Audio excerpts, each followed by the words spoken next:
Honorables députés et chers collègues, Excellences, les membres du gouvernement ici présents, honorables membres du bureau de l'Assemblée nationale, Excellences, Monsieur le Premier ministre honoraire professeur Matata, Monsieur le recteur de l'Université de Kinshasa, Messieurs les membres du comité de gestion, Messieurs les membres des corps académiques, administratifs et scientifiques, camarades étudiants, c'est avec une grande émotion que je vous retrouve sur cette colline inspirée pour parler science et pas politique, pour parler science et pas interpellation à l'Assemblée nationale. Je remercie le recteur pour l'accueil ô combien chaleureux qu'il m'a réservé à moi-même et à mes collègues membres de l'Assemblée et leurs excellences membres du gouvernement. Nous sommes heureux d'être ici ce jour pour lancer une véritable révolution scientifique. Chers camarades étudiants, chers collègues professeurs, n'ayons pas peur de commencer une nouvelle ère dans notre pays. Le pays a été longtemps déconnecté du savoir et du savoir-faire, de l'intelligence tout court. Parce que les pays comme le Japon n'a pas de ressources naturelles, mais il est parmi les pays les plus riches du monde. Alors je vais vous demander à partir d'aujourd'hui de ne pas trop chanter nos richesses potentielles, non. Nous devons ensemble chercher à savoir pourquoi autant de richesses et une pauvreté.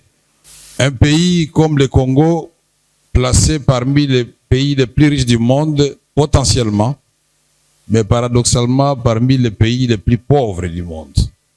Notre Congo, c'est vraiment un petit paradis que nous avons transformé en enfer. En 1985, à l'état indépendant du Congo, Léopold II n'a pas fourni beaucoup d'efforts.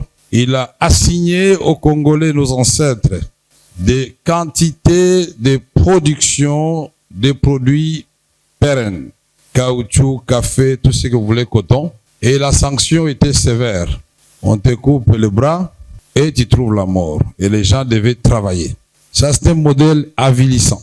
En 1908, les Belges n'ont fait que remplacer la machette de Léopold II par la bastonnade. C'était des cultures imposées avec la chicotte à l'appui. Et nous avons vu la création des grandes sociétés achat, Union Minière, Miba, Kilomoto. Toutes ces sociétés-là étaient créées et autour de ces sociétés gravitait une activité agricole, une activité d'élevage et tout ce que vous voulez. Mais ce qui est important à souligner ici est qu'en 1960, nous avons eu effectivement l'indépendance. Mais cette indépendance était politique. Et l'élite de l'époque, les recteurs connaissent certainement bien les statistiques, il semble que nous avions seulement 25 universitaires, ou à peu près ces chiffres-là, dont 19 philosophes. Je n'ai rien contre les philosophes, puisque le recteur sait très bien que tous les docteurs sont avant tout des docteurs en philosophie. C'est comme ça que chez les anglo-saxons, on vous appelle PhD. Et donc, nous avons oublié de faire la remise et reprise économique avec les Belges. Et notre pays, qui avait des réserves importantes et qui était premier dans beaucoup de cultures, beaucoup de produits, beaucoup de productions minières, nous a laissé dans l'illusion d'une embellie qui continue alors que les mal de l'économie congolaise avaient déjà ses racines dans le modèle léopoldien. Donc, en 1960, nous n'avons pas pensé au modèle économique congolais. On n'a pas pensé au modèle d'accumulation du capital. Et nous avons continué à consommer. Et comme l'indépendance signifiait qu'il fallait que les gens quittent les villages pour venir voir la lumière dans les grandes villes, vous devez comprendre que les bras qui produisaient dans les campagnes étaient devenus des bouches à nourrir dans les villes. L'exode rural. Et donc la production a commencé à baisser. À cela, il faut ajouter l'instabilité au niveau des institutions suivie de nombreuses rébellions Comme si les Congolais s'étaient entendus pour ne jamais s'entendre, puisqu'à chaque fin d'une élection, il y a toujours des rébellions. Jusqu'aujourd'hui. Parce que à la fin de la dernière élection, nous avons les M23. On peut le démontrer. Et donc, nous devons prendre le courage à un moment donné de dire, ça n'est trop. On ne peut pas continuer à enterrer les Congolais. Dans le Nord Kivu, vous allez enterrer les Congolais, vous trouvez les minéraux. Donc, le monsieur est mort de faim, ou soit d'une balle, mais on l'enterre dans le coltan. À Isiro, on enterre les gens, à un moment donné, on trouve de l'or, on met d'abord les morts de côté, on commence à prendre de l'or. Ce sont ces genres de paradoxes que nous allons résoudre. Quand nous avons connu la zaïrianisation, sans nous y préparer, nous avons encore enfoncé le clou. Il y a eu des mesures de rétrocession, radicalisation. Et en 82, on a connu le Fonds monétaire international, Banque mondiale.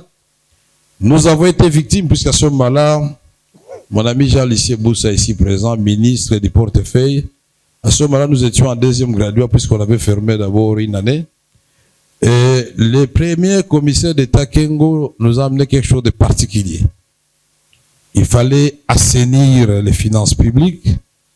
Et comme point de départ, il fallait supprimer le transport des étudiants, supprimer les restos des étudiants. Il a failli supprimer la bourse. Mais cette fois-là, nous avons marché. On a dit, pour la bourse, nous mourrons. Vous devez garder la bourse d'études. Et pendant 4 ans, Mobutu a observé. Il a dit, effectivement, on ne mange pas la rigueur. On a essayé de mettre en plan le plan de stabilisation avec le volet social. Ça n'a pas marché non plus. À l'issue d'une grande réunion du comité central, le professeur Mabi Moulumba a démontré l'échec du modèle qui avait été emprunté à ce moment-là. Bon, Mobutu a dit, bon, maintenant je vais confier finalement la gestion du pays au professeur. Samba Pidabangi avait été nommé premier commissaire d'État, Mabi Moulumba ministre des Finances et du Plan, je pense. Ainsi de suite, il y avait des professeurs. Plus tard, Mabi Moulumba lui-même va devenir premier commissaire d'État. Mais ça n'a pas changé. En réalité, même si aujourd'hui, on prenait Einstein, on le réveillait, on dit viens gérer la République démocratique du Congo, il va échouer. Si on prend Obama, on dit viens gérer la République, il va échouer. Parce que le mal est d'abord structurel et le système n'est pas fait pour développer les pays. Parce qu'on ne peut pas comprendre qu'en 1960, le Congo est au même niveau que le Canada. Aujourd'hui, nous approchons la Somalie en pauvreté. Vous voyez où se trouve le Canada? Mais si on vous dit aujourd'hui que le Congo était légèrement supérieur en 1960 à la Corée du Sud, vous allez croire que nous mentons. Mais aujourd'hui, la Corée du Sud n'a pas de ressources naturelles, n'a pas de minéraux. L'intelligence, la bonne gouvernance, l'organisation et la Corée du Sud est parmi les grands de ce monde. On peut citer beaucoup d'exemples, on peut donner, on fait des comparaisons. Et je crois que George Soros a tort de dire la malédiction des ressources naturelles de la République démocratique du Congo. C'est pas une malédiction.